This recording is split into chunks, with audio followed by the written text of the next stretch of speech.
રાધે રાધે મિત્રો, આજે આપણે વાત કરવી છે એક યુવાનની. એ યુવાન સવારમાં 10 સાડા 10 થયા ને એને કંઈ ખરીદી કરવી હતી, એટલે એક દુકાનદાર પાસે જાય છે અને દુકાનદારને લિસ્ટ આપે છે કે મને આમાંથી આ બધી વસ્તુ જોવે છે. પેલો દુકાનદાર ખુશખુશાલ થઈ જાય, એ કે સવારમાં મોટી બોણી થઈ જાય છે. હવે પેલો દુકાનદાર માલ લાવીને એ યુવાનને દેખાડે છે. યુવાન હાથમાં જોવે છે અને મોઢું બગાડે. એ કે આ વસ્તુ ના ચાલે, આની ક્વોલિટી બરાબર નથી ને આની ગુણવત્તા નથી, હું એ કે કોઈ ક્વોલિટીમાં કોમ્પ્રોમાઇઝ ન કરું. હવે એવું બોલતો જાય છે. પેલો દુકાનદાર કંટાળે છે. એવામાં એક બેન આવે છે, એની સાથે એનો નાનો બાળક તેની આંગળીએ હોય છે.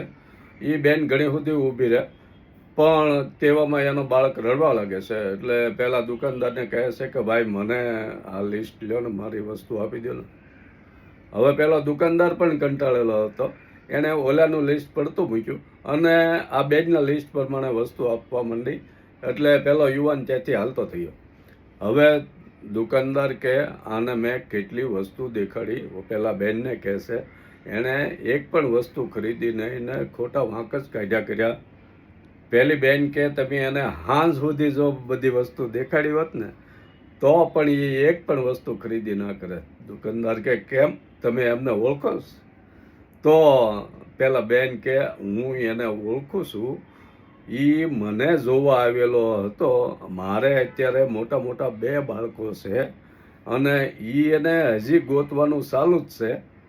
મિત્રો, વાત નાની છે, પણ જિંદગીમાં ગુરુની શોધમાં, લાઈફ પાર્ટનર શોધવામાં, નોકરીમાં માત્ર વિચાર કરવામાં અને સામેવાળાનો વાંક ગોતવામાં જો રહેશું તો સમય નીકળી જશે. આવી સારી વાતો લઈને ફરી મળશું. રાધે રાધે.